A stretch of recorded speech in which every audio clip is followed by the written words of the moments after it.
So I got early access to this game that people seem really hyped about, and for good reason. I did a test run on it and it's really fun. It is the demo though, so there are quite a few bugs. I got to day 24 on a special build that I'm playing that goes past day 15, which is normally what the demo caps out at, and I got a game breaking bug where I couldn't progress anymore. To show off the demo, I have kind of a meme build in mind where everyone's really good at combat, and if they have this little star next to their combat skill, that indicates they have a special combat trait, and the trait makes decapitations in combat more likely. We got Choppa who has it, Chapo, her husband, who has it, and our commander does not have it, but he does have the star next to the command skill, which does give him some bonus. And we're going to be just constantly fighting and trying to kind of just be as evil as we can and test limits on some of the mechanics. We'll also activate hardcore mode, which is going to make the game a bit harder. At the very start of the game, we're greeted with the message that Choppa is being held hostage at this nearby bandit camp, and we will go save her, but first we're going to save the game at around 10:50 a.m. and at 11 we may get a random event at this bandit camp, which we don't get, so we're going to reload. After reloading 2 more times, we get this event where we can recruit bandits, and normally I won't be reloading like this, but picking up these bandits is going to give us a huge boost. We're going to send over a messenger to hire them, and this does cost 1 paper. We started with 5, and paper is pretty important. You can do a lot of things with it, but we can buy more later from traders. As soon as the dude makes it over there, we get this message that neighbors dislike us more, which is completely fine. We're evil, and they're going to be doing plenty of disliking later. The messenger is now going to head back home, and we're going to now send over Chapo, I guess, to go recruit more bandits. Chapo only has 5 management skill and commander has 7, so it's more important that we have commander around base because management is important for setting the base up essentially. Although Chapo did have 11 trade and commander only has 5, so maybe I should have kept him around the base because yeah, we're gonna get kind of ripped off for this trade deal. Or what we could also do is hire this guy Oisin, who has 14 trade, and with commander's 17 persuasion, it's gonna cost 14 of our holy rings. With his increased trade skill, we can buy holy rings at a better price. We should be able to make all that money back because yeah, we're getting a better price for rings. And then we need to start buying armor for our troops.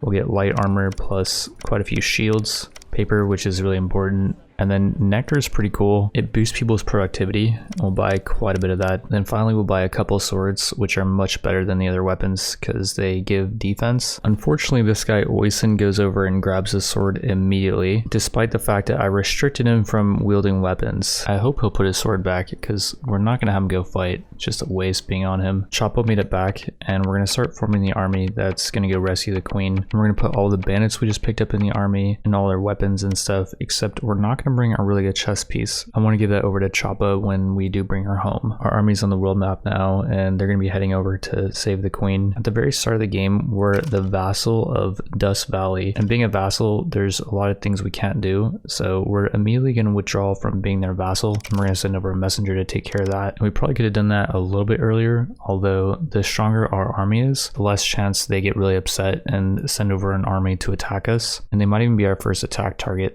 once we rescue the queen and get her back home. As for the combat in this game, you can auto-calc battles or fight them on the field, but so far there doesn't really seem to be a whole lot of things you can do as far as micro. We can attack the target or not attack the target is pretty much what I've gathered is your options. So we're going to attack the target. And we already killed one of them, I think. And I don't think I saw Chapo decapitate anyone with his head Chapo trait. Just fast forward, because like I said, I don't think there's anything I can even do. Results of the battle are we didn't lose anyone, and I think the fact that we have high commander skill helped. If you have too low commander skill, then I think people can flee, and they steal their equipment when they flee. The special trait you get when you have a star in command and above 15 in it is Defender of the City, which actually is not that good, because I think we're going to be so strong that we won't have to be doing any defending. So I should have made everyone have the head chopper trait. The next trader shows up, and we'll just buy 2 swords from them for Choppa and Chapo. And we could sell this flavorful ale, which is way too good for these peasants, and we'll buy them crappy moonshine, which people do not like drinking nearly as much. We also bought some paper, and then I guess we'll buy 2 more shields. Our army makes it back, and Chapo immediately grabs his sword. And then Choppa, who is very injured from her torture, she didn't get any permanent scars though, which is good RNG. She can get permanent injuries from that whole ordeal. She went over and grabbed a light armor and a shield and a sword. Not sure why she didn't grab a heavy armor. We should have one more, I think, or maybe Chapo had a light armor originally. Since Moon Lake is extremely hostile with us, we can send our army over to attack them and other nearby factions won't care. Whereas if we try to attack like Dust Valley, they're not hostile enough. We have to be below 25 with them, I think. So in order to lower our relation with them, we're going to send over a messenger to demand tribute from them. And we want to piss off Wind Peak as well. So we're going to try to steal their queen. So the first kidnapping attempt did fail. And because it failed, I guess all the cutthroats died. So there's no more cutthroats in that city. So we cannot try that again. And Dust Valley rejected our tribute offer. So now we can attack them if we want. Meanwhile, our army made it over to Moon Lake. And we should be able to win this pretty easily because we have way more troops than them. They do have really good equipment though. Like I think all their troops are using really heavy armor. They have 3 lords and one of them has no armor. Zoma is their heir, who may end up going down here. You can see the commander's health is good. Chapo rather, is a little bit injured but not so bad. I'm seeing one of their guys only has a spear, which is good. Chapo got injured again, and commander has not been injured at all though. This guy got knocked out. And Zelma goes down as well. Very nice. Oh, and Zelma ends up dying in that battle. I wonder if we captured Ursa though. He's knocked out. Although it says 2 of them are dead, 8 escaped, so I don't know if we captured any of them. We were successful in plundering the city and got 720 loot. We did capture 6 people, which may have been from that army, or they may have been from the city we just plundered. We get a really early crash on day 2, which to be fair to the game, I played 24 days and I only had 3 crashes I think, up till day 24, and then it was just perma crash, like I couldn't progress. The last save was right before this battle. We'll auto calc it this time and see what happens.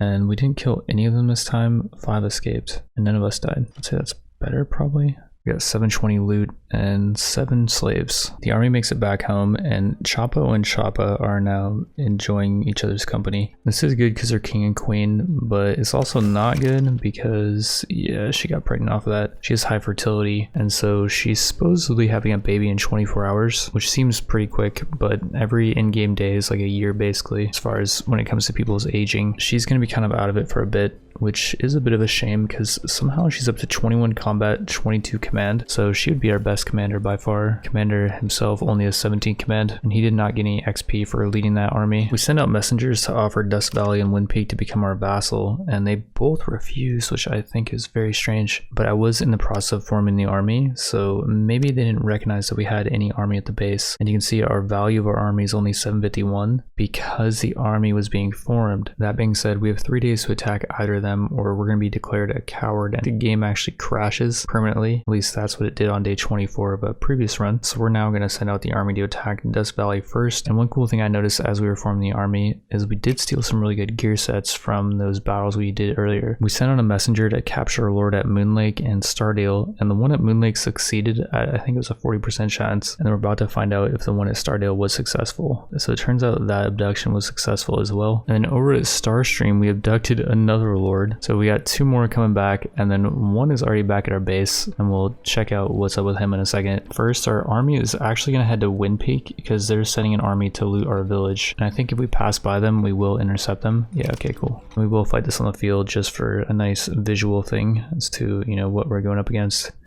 They had a 2700 equipment value, so most of them are using heavy armor. And if we do capture them, I do think the people that we capture are going to be wearing heavy armor. That's how it works. They all will have 5 combat unless we capture their commander, which she did go down, but she died. And it says we killed 5 and 4 escaped, I think, but we do have 4 slaves in our party, which I think are all going to be wearing heavy armor. We're now going to enforce our vassalage upon this city, and they are pretty screwed. They do have 4 lords in this battle, which is very dumb of them to do, but I guess maybe they have to do it this way. And hopefully we could capture some of them without killing them. Maybe if we just pull our army back, direct control over the squad is lost until the battle is over. So this is purely just like a visual thing. We got some loot plus Wind Peak's now our vassal, and I don't think we captured any of them because I'm pretty sure we had 4 slaves from that previous battle. Our army makes it over to Dust Valley in time. It hasn't been 3 days yet, so if we do win this battle, they'll become our vassal. This one is actually going to be very bloody, I can almost assure you, and I think we should have brought over our heavy armor. I didn't realize they had this many troops, and yeah, there's nothing we can do, so we'll just fast forward. And we're actually owning them. I'm not sure what's going on here, but that may have been because of our commander skill. I didn't see how much morale we had versus them at the start of the battle. Somehow we only lost 2 there. Commander makes it back with all the loot, and I forgot to turn the slaves into warriors. Most of them were injured anyways, so we couldn't have sent most of them on this mission that we're now doing to attack this lord, which seems really dirty to do because Treewood is positive relation with us, and their lord is just simply going down to clear out this bandit camp. That being said, we're going to try to intercept them before they make it to the bandits, and we can get some free loot potentially. And we do make it, and we are way stronger than them. We have almost double their equipment and troops, and we have 99 morale because Choppa's leading. And we brought commander with us as well. You don't go too far forward, Choppa. I know you are going to be chopping a lot of heads off here. And she has no sword? Wait, what? I gave a weapon to everyone, I'm pretty sure. Like, I'll show you guys the screen. This is what it looked like as we were forming up the army. I'm pretty sure we gave a weapon to everyone. And so far, Choppa has only got hit once, which is not that big of a deal. And Commander is getting lit up by the looks of it. Oh, jeez. He might die here. If his injuries gets to 10, I think that's really bad. Although his foe is taken out. I'm not actually sure how that works exactly. We do have salves back at home. We're pretty close to home, like really close. Morad passed away. Oh, phew. I thought that was Commander. I feel like if he gets hit one more time, he's dead. And he might have actually been injured before we went out to fight this battle. It was a mistake to bring him, but we do win, I think. There's one more dude up. Come on, Commander, just stay back. Don't get hit. And very nice. No one ended up dying or escaping. That's actually insane. On my practice run, I was running around with somebody that had like 11 command, and we would lose like 5 troops minimum every battle. The commander skill I think is so important in this game. We may have got a game-breaking bug where it says that Choppa and commander are on the global map, but they're not. And they're not in our base at all. Like you can see, I click on Choppo, click on the kid, click on commander, it brings us to the world map. So yeah, I think they're actually gone. And like if I say we want to attack this camp, we have to create a new army and we can't, you know, see them on this screen. I did have a save before the battle and auto-calced it, and Choppa ends up dying in the battle, which is nuts because she was not injured going into it and she is so good at melee. I did a save load there and she didn't die in the next auto-calc. When she comes home, she has a sword in her inventory, so I'm not sure what happened the first time where she had no weapon. It seems like there's not many drawbacks to enslaving other lords. Like we've had this dude who has 14 management and this dude who has 16 managing a lot of our buildings, and as far as I could tell, they've been doing it just as well as, you know, a normal lord. I haven't really talked too much about our base and, you know, how management works and stuff, but essentially you put someone as the manager for not too many buildings. Ideally like 6 for this guy is probably too much because everything they do manage lowers their rest need, and it gets to the point where if they're managing too much stuff and that stuff is not really placed close together, like he's managing this lumber mill, 2 of our crop fields, another lumber mill, and then this lumber mill all the way over here. If he's managing that much stuff, he might not get it all done in the day, and then his mood might dip, and then maybe the next day he won't be able to manage it well. And yeah, we did successfully enslave 3 lords, but only 2 made it back, and they've just been kind of chilling around base. I gave them some rings to increase their loyalty, and I'm not sure what happens when you increase their loyalty up to 100. Like maybe they'll join us, or I'm not really sure what would happen. And I was going to play forward a bit more, but I think with that bug that we just got, and I had this playthrough, we were on day 20 and we had around 100 people at base. The game was starting to become kind of laggy on 3 speed, although an update just rolled out today and it does feel somewhat smooth, a lot smoother than I remember anyways when I was trying to do 3 speed. And on the main screen they do say that optimization is one of the things they're focusing on right now, and I will say right now it is feeling a lot smoother, so they might have actually done some good optimizations in the recent update. That all being said, there's a few other major projects I'm working on right now which are much further in their stages of development, so people are liking the game. It's definitely one I'd like to revisit in the future once it's a bit more polished.